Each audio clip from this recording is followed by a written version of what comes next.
Good morning. It's such a pleasure to be joining you at your Rhode Island congregation this Pentecost 2020.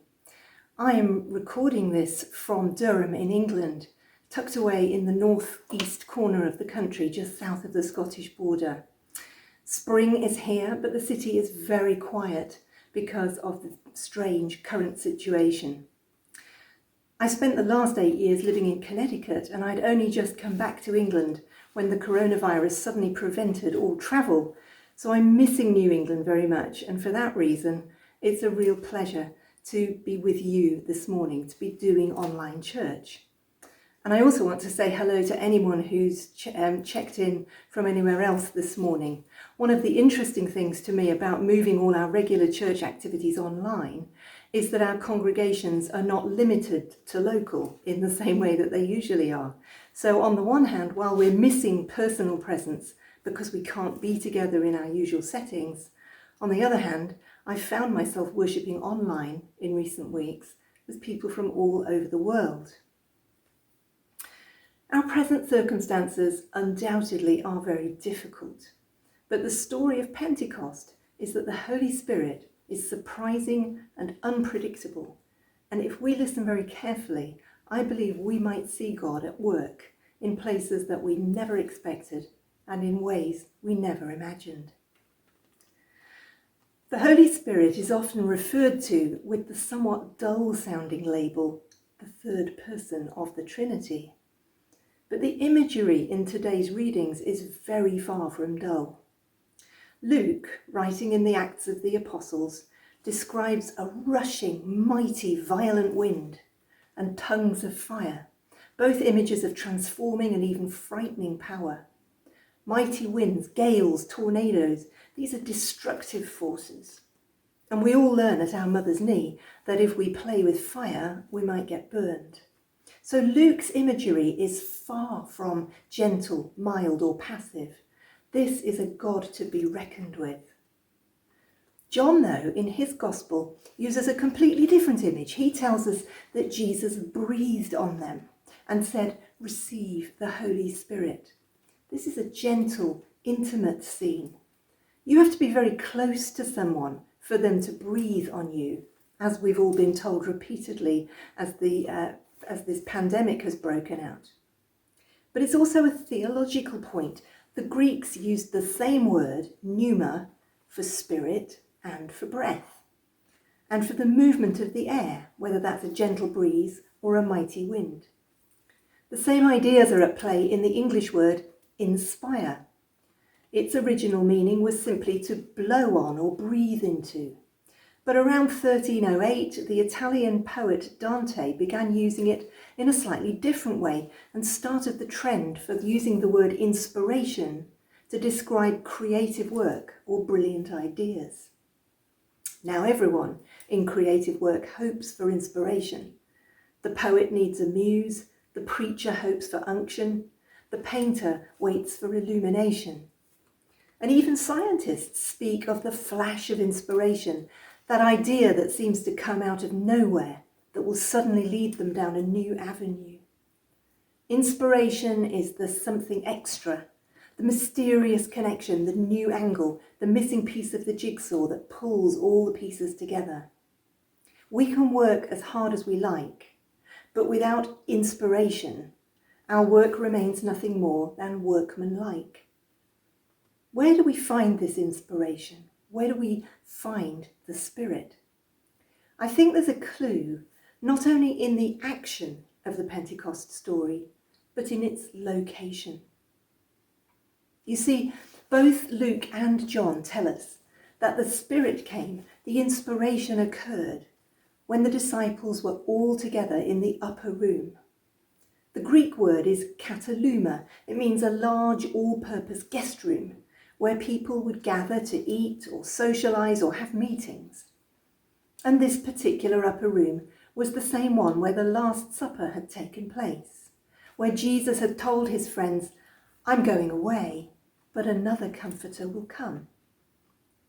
And sometime later, after Jesus had ascended into heaven, this is the room they returned to wait for whatever was going to happen next. At the ascension, Jesus had told them that they were going to be witnesses to all that they had seen and heard, but first they had to go to Jerusalem and wait. But wait for what exactly?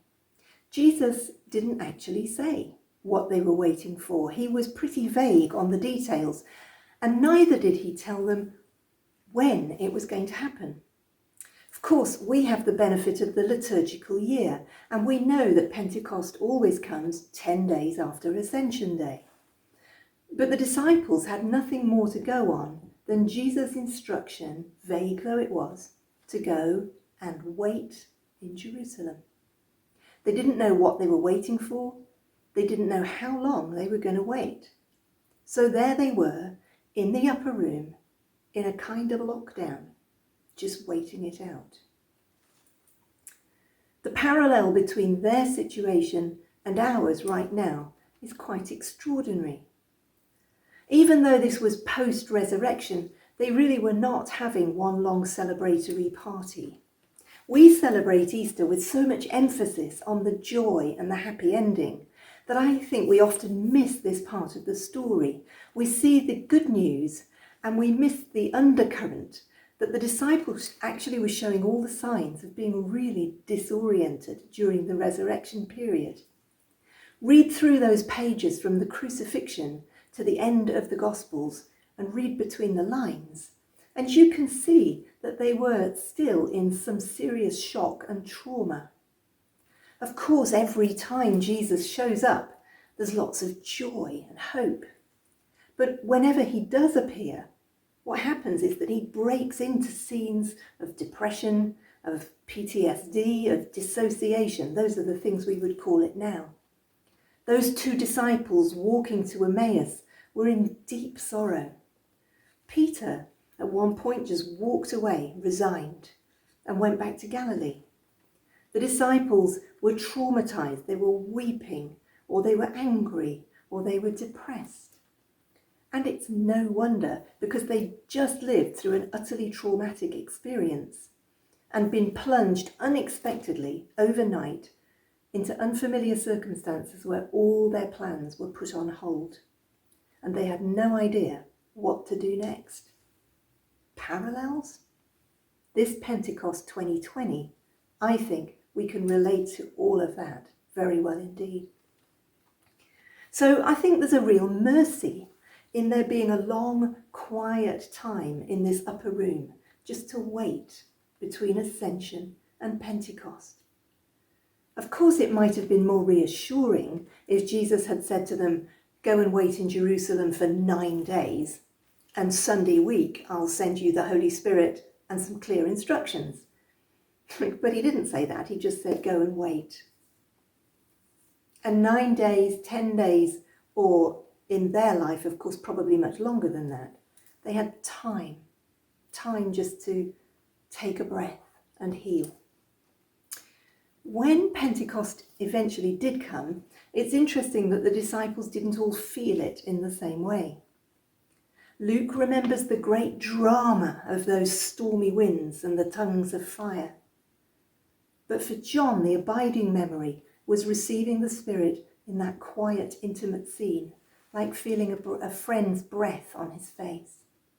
The Holy Spirit is not a one-size-fits-all experience. It's a tailor-made encounter with the God who knows and loves you. It's the same Spirit. Whether you're an introvert or an extrovert, a teenager or a grandmother, an artist or an accountant, single or part of a huge family, the Holy Spirit meets you in the way that you need it.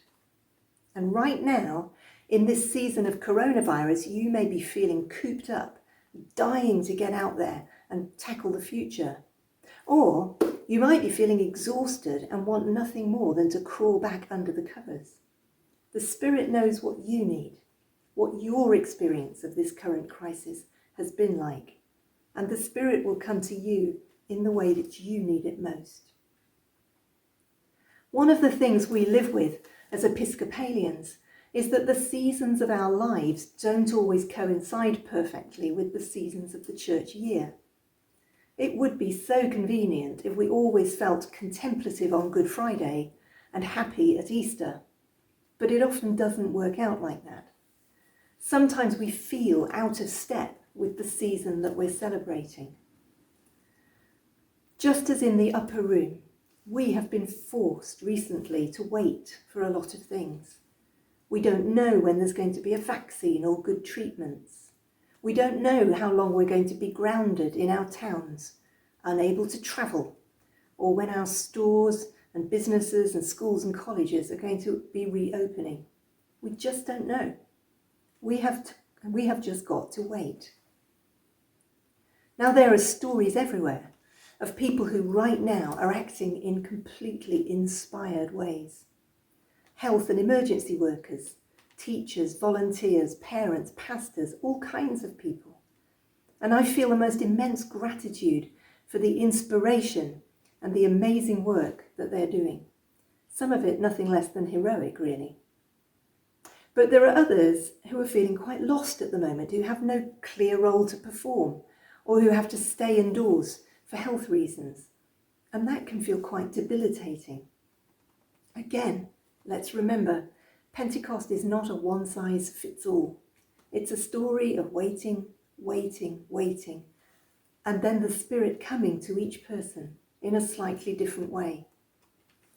If you are buzzing with inspiration right now, I pray for you to be filled with God's Spirit all over again and sustained in all that you do. But if you're feeling uninspired, undervalued, then I pray for you to have the grace just to wait a while longer. It will come. While we wait, know this: the Spirit is coming. In fact, even if we can't see it or feel it yet, the Spirit is already here. And when the moment is right, whether it's like a breath on your cheek, or a gentle breeze, or a great wild storm, the Spirit will pick you up and show you what to do next. Today is the Feast of Pentecost. It's a reminder that this is the spiritual reality, the promise that once again the Spirit will come and enliven, guide and lead us. And in the meantime, locked down like those disciples in the upper room, we wait. The upper room is a place of respite, healing, rest, relaxation. It's a place to wait and ponder and remember and put all the pieces back together. It's a place to remember that we can't fix this by ourselves. We can only move on from here if God's Spirit fills us with fresh life and power. The Spirit will come, and in the meantime, all we have to do is wait. In the name of God, Father, Son, and Holy Spirit. Amen.